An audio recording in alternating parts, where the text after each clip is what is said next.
Magandang araw sa inyong lahat at welcome sa aking channel.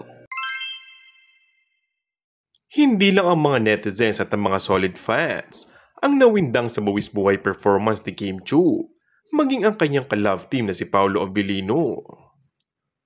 Muntik nang mahimatay si Paolo sa pag-aalala kay Kim na mababasa sa kanya naging comment habang pinapanood nito ang pasabog na aerial circus routine ni Kim sa magpasikat segment ng It's Showtime kaninang hapon.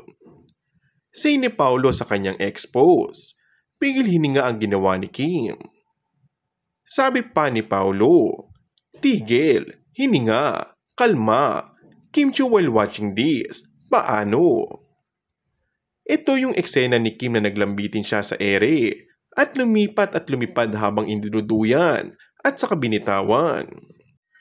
Tumugon naman si Kim na pinagtawanan lang si Paolo dahil parang minani o binaliwala lang ng aktres ang kanyang performance.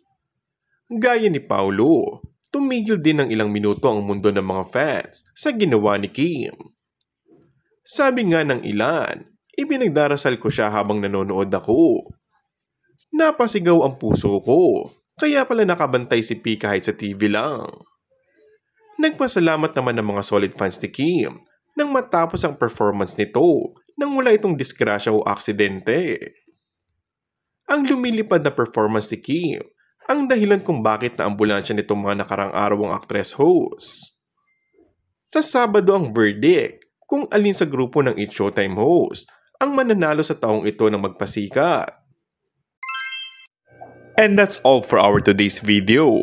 Kung bago ka lang sa aking channel ay mag-subscribe at pindutin na rin ang notification bell. Maraming salamat!